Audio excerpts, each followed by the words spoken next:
ED কন্ট্রাক্টরের অভিযোগের ভিত্তিতে 24 ঘন্টার মধ্যে চুরির কুল কিনারা খুঁজে বের করল পুলিশ। ট্রাক সহ পুলিশের জালে গ্রেফতার 2 অভিযুক্ত। বাজেয়াপ্ত করা হয় প্রায় 8 লক্ষ টাকার 40টি পিএইচইডি জলের পাইপ।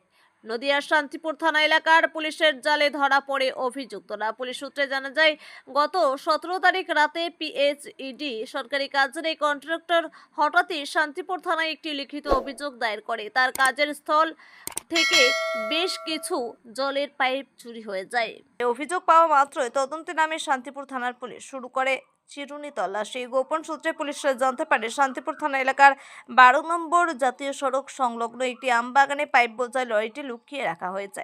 সেই রাতেই লরির চালক এবং আরও এক ব্যক্তিকে গ্রেপ্তার করে পুলিশ। সোমবার অভিযুক্তদের তোলা হয় আদালতে। তদন্তের স্বার্থে 3 দিনের পুলিশ হেফাজতে নেওয়ার আবেদন জানানো হয়। মঙ্গলবার পুলিশ হেফাজতে 24 ঘন্টা কাটতে না কাটতেই আমবাগানের সরজমিনে গিয়ে ফের একবার তদন্ত শুরু করে পুলিশ। জানা যায়, ধৃতদের নাম হাসান শেখ। এই চক্রের মূল পান্ডা গাড়ি চালক প্রশান্ত মণ্ডল। তদন্তের মধ্য দিয়েই পুলিশ জানতে পারে, বীরভূম জেলার রামপুরহাট আয়াস এলাকা থেকে কলকাতায় পাচারের চেষ্টা চালানো হচ্ছিল এই সরকারি পাইপগুলি।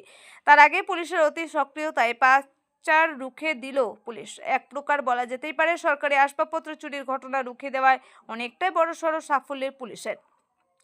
অন্যদিকে পুলিশের প্রাথমিক অনুমান, এই চোরা চক্রের সাথে আরও অনেকে ছড়িয়ে ছিটিয়ে রয়েছে এই চক্র। পুলিশ ধৃতদের কাছ থেকে জিজ্ঞাসাবাদের মধ্য দিয়ে এই চক্রের হদিশ খুঁজে বের করার চেষ্টা চলছে। অঞ্জন শুক্লের রিপোর্ট, খবরের দর্পণ। যদি এখনও আমাদের খবরের দর্পণ চ্যানেলটি সাবস্ক্রাইব না করে থাকেন, তাহলে এখনই সাবস্ক্রাইব করুন, সঙ্গে বেল বাটনটি ক্লিক করুন আর পেয়ে যান সব খবরের দ্রুত ভিডিও আপডেট।